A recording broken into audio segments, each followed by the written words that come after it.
অবশেষে টাকি ইছামতি নদীর ধারে অবৈধভাবে গড়ে ওঠা দুটি গেস্ট হাউস ভাঙার নোটিশ দিল আদালত। টাকিতে ইছামতি নদীর ধারে অবৈধ নির্মাণ গড়ে উঠেছে বহুদিন। তৃণমূল সরকারের আমলে বিভিন্ন দফতর এবং পৌরসভায় অভিযোগ জানিয়ে কোনো কাজ হয়নি। অবশেষে সরকার বদলের পর হাইকোর্টে আইনজীবী ওমর ফারুক এবং তার সহযোগীরা হাইকোর্টে আবার মামলা করেন।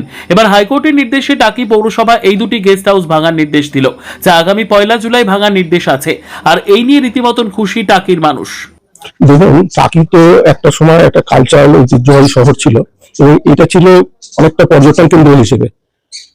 এখানে বহু মানুষ বাইরের থেকে আসতো, তারা টাকি নদী এবং নদীর ওপারে পূর্ব দিকে যে বাংলাদেশ, সেই বাংলাদেশ দেখতে এবং বিভিন্ন জায়গা ঘুরতে। আমরা দেখলাম যে বিশেষ করে 2010 সালের পর 11 সালের এই সময় থেকে টাকি পাড় ধরে বেশ কয়েকটা গেস্ট হাউস গড়ে উঠলো এবং শুধু পাড় ধরে না, নদীর জায়গা দখল করে এই গেস্ট হাউস গুলো গড়ে উঠেছে।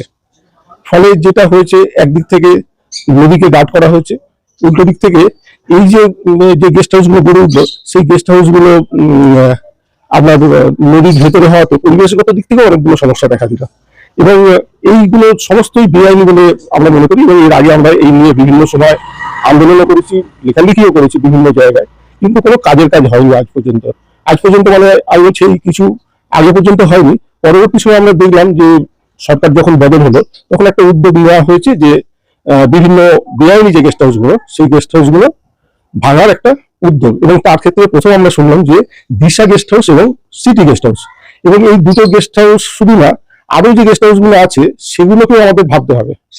আরেকটা টাকির বড় সমস্যা হচ্ছে যে এই যে 15 বছর ধরে যা চলেছে, সেখানে টাকির বহু পুকুর এবং বাগান সেগুলো দখল করে, পুকুর ভরাট করে জমি মাফিয়ারা জমি বিক্রি করেছে এবং সেখানে বিল্ডিং উঠে গেছে। ফলে দেখা যাচ্ছে যে টাকিতে বিভিন্ন জলাশয়গুলো ছিল যেখানে বর্ষায় জল জমা হতো এবং ড্রেনেজ সিস্টেমটাই নষ্ট হয়ে গেছে এই জায়গাটায়। আমার তো মনে হয় টাকি নদীর ধারে যেরকম বেআইনি যে নির্মাণগুলো আছে সেগুলো ভাঙার পাশাপাশি যে পুকুরগুলো ভরাট করে হয়েছে সেই পুকুরগুলো ফিরিয়ে দেওয়া হোক, কারণ এইটা পরিবেশগতভাবে আমাদের খুব উপকার করছে। আপনার অধীর কুমার পাল। দেখুন, টাকি একটি কালচারাল পরিবেশ। ছোটবেলা থেকে আমরা দেখেছি যে নদীর ধার বরাবর একটি ক্লাব, সেই ক্লাবে অনেক প্রবীণ এবং নবীন যারা দীর্ঘদিন ধরে বিভিন্ন কালচারাল প্রোগ্রাম এবং নজরুল জন্মজয়ন্তী, শরৎচন্দ্র জন্মজয়ন্তী ইত্যাদি আমরা হতে দেখেছি। আমাদের যে কালচার, অনেকটা টাকির পরিবেশটাকে আমরা অ্যাডপ্ট করার চেষ্টা করেছি, কিন্তু 2011 সাল থেকে বিভিন্ন রকমভাবে টাকির এই পরিবেশ সম্পূর্ণরূপে নষ্ট হয়েছে এবং তার ভিত্তিতে এবং পরিবেশের সঙ্গে সঙ্গে দৃষ্টি দূষণ অর্থাৎ অবৈধ নির্মাণ এখানে প্রচুরভাবে সংগঠিত হতে দেখেছি।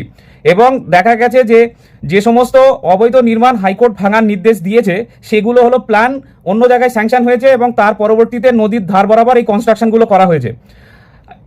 প্রথমত একটি মামলা হাইকোর্টে দায়ের করা হয়েছিল, যার যে মামলার ভিত্তিতে দেন চিফ জাস্টিস সুজয় পাল বলেছিলেন যে এটাকে বেটার পার্টিকুলার্সের সঙ্গে কোর্টে অ্যাপ্রোচ করার জন্য। তার পরবর্তীতে ইরিগেশন এবং ওয়াটারওয়াইজ ডিপার্টমেন্টে কয়েকটা কমপ্লেন দেওয়া হয়। সেই কমপ্লেনের ভিত্তিতে একটি রিজন অর্ডার পাস করে, যেখানে কয়েকটি হোটেল টাকি নদীর পার্শ্ববর্তী সেগুলো হলো সম্পূর্ণরূপে অবৈধ এবং তার কোনো কনস্ট্রাকশনের কোনো ভ্যালিড পারমিশন নেই। এবং তারপর আইনজীবী চিন্ময় ঢালি, যিনি বসিরহাট কোর্টে প্র্যাকটিস করেন, উনি এসে হাইকোর্টে একটি মামলা দায়ের করেন এই ওয়াটারওয়াইজের রিপোর্টের ভিত্তিতে। আমরা আগামী দিন হাইকোর্টে বলেছিলাম যে যদি টাকি মিউনিসিপ্যালিটি এই অবৈধ নির্মাণকে সঠিকভাবে পদক্ষেপ না নেয়, তাহলে ওয়াটারওয়েজ অ্যাক্ট অনুযায়ী ক্যানাল অফিসার নদী এবং কোনো খালের ওপরে যদি কোনো অবৈধ নির্মাণ হয়, অবৈধ এনক্রোচমেন্ট হয়, তার ডেমোলিশনের সম্পূর্ণরূপে পাওয়ার আছে। টাকি মিউনিসিপ্যালিটি অ্যাকসেপ্ট করে দেয় যে তারা সম্পূর্ণ কনস্ট্রাকশনটা আইন অনুযায়ী ভাঙবে এবং নির্দিষ্ট একটি সময়ের মধ্যে ডেমোলিশন করে দেবে এবং হাইকোর্টে রিপোর্ট সাবমিট করবে। আমরা আদালতের এই পদক্ষেপকে স্বাগত জানাই। আশা করি আদালতের নির্দেশ অক্ষরে অক্ষরে কার্যকর করা হবে। পরিবেশ ও নদী রক্ষা আমাদের সাংবিধানিক দায়িত্ব, তাই কোনো রকমভাবে অবৈধ নির্মাণকে প্রশ্রয় দেওয়া যাবে না।